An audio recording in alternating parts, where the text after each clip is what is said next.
Good afternoon. Welcome to Jim Munley's World of Weather. Clicked on to long-range weather forecast discussion for August 27th through September 5th. For August 27th to the 31st, we have a ridge here near Greenland, and that'll slowly drift to the east. And a tropics forecast over the west coast and over the northeast. And another ridge will be here on the west. Now, there'll be some relief coming to the northern central plains this weekend. And as this ridge will be suppressed more to the southwest. However, hot and humid conditions will prevail longer across the Gulf Coast through Monday. The trough of the east will amplify and will send several fronts through the region. You can see here's one coming into the northeast. Then we have another one coming in. So it'll be an active period for there. And this will bring episodes of heavier rain to parts of the plains, the middle Mississippi Valley, and to the Carolinas. Then we have an upper low that will move into the northwest. You can see here we have some rain. That'll bring rain to the area about the midweek period. You can see them on Wednesday. And the National Hurricane Center is monitoring an area of disturbed weather here in the Gulf. What? All right, wait a minute. Let me see what's going on here. It's jumping a little bit.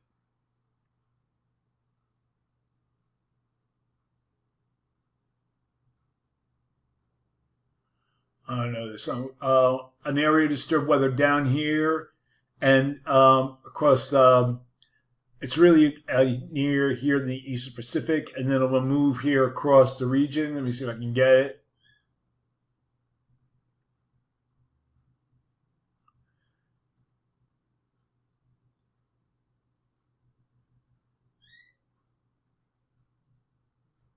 You can see there's a low here.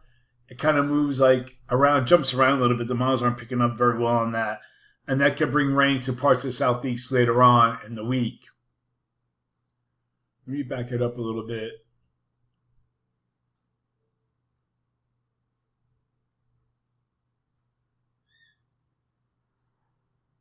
Okay, here's the system right here. This could bring rain to parts of the southeast. This system here, it's been jumping around. Like, I don't know if there's something wrong with the models here. Okay, we're going to look at the period now for September 1st to the 5th. Get into meteorological fall. And the eastern trough amplifies. This period, you can see, digs down further to the south. And we have a trough here still over the northeast, a weaker trough, and a ridge covers the remainder of the country. So I'm calling for this forecast period, calling for above normal temperatures here, and I'm calling for anomalies to be 8 degrees plus above normal across here and parts of the Central Rockies. Below normal temperatures forecast here, with anomalies near 4 degrees below normal, greatest anomalies near the Great Lakes. For precipitation, calling for above normal precipitation here and along most of the East Coast and the Southeast. And the probability of occurrence is near 35%. Below is near 40%, I'm sorry. Below normal precipitation is forecast here with the probability of occurrence near 35%. Now we're going to look at the period for September 6th to the 10th. And we have a nearly zone of flow here across the northern states. And we still have a little bit of troughing here in the northwest. Some of the models even have some little bit of troughiness across the northeast. But all in all, expected above normal heights across much of the country. So for now, I'm calling for a little change in the temperature anomalies. And for precipitation, calling for above normal precipitation here. Probability of occurrence is nearly 40%. Also for here. Below normal precipitation forecast here. Probability of occurrence is 35 to 40%. Now we're going to take a closer look at the tropics. Okay, let me get to the right map. Okay, we're going to concentrate first on Franklin. Now here's Franklin right, oops. Try to back it up a little bit. Here's Franklin here. and then it's supposed to drift. It seems like it's intensified. Here's Franklin Blue. What is going on with these models?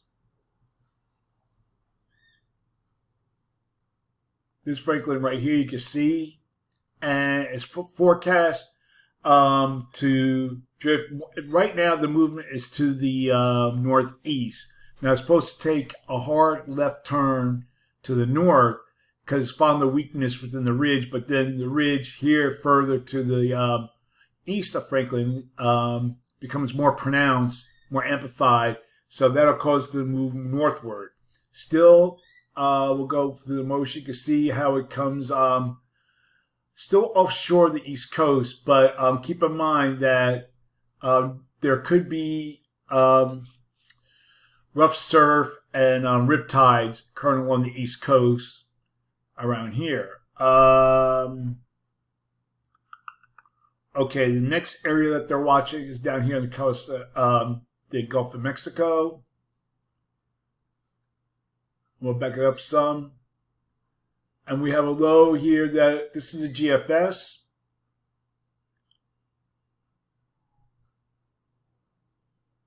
And here's a European.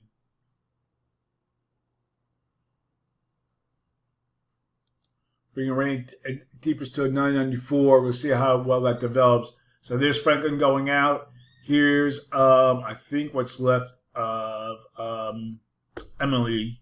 But the tropics remain active. You know, waves come off every other day, and that'll bring more areas to watch. Now we'll also take a look at the satellite picture. This is Franklin right here. It has deepened some. There's been bursts of convection with cloud tops of minus 80 degrees Celsius. So, and winds have increased some. It's better organized. Here's the area we're watching off in the southeast, in the eastern Pacific. And you see there's some kind of spin. This is like they call the Central American gyre. So we'll have to keep an eye on this because anything can come out of this. And let's see. And then we have another wave moving out here. So it remains active for this during August, which is normally the case. Okay, that's the long-range weather forecast discussion for August 27th through September 5th. Thanks for coming to Jim Munley's World of Weather, and have a good day.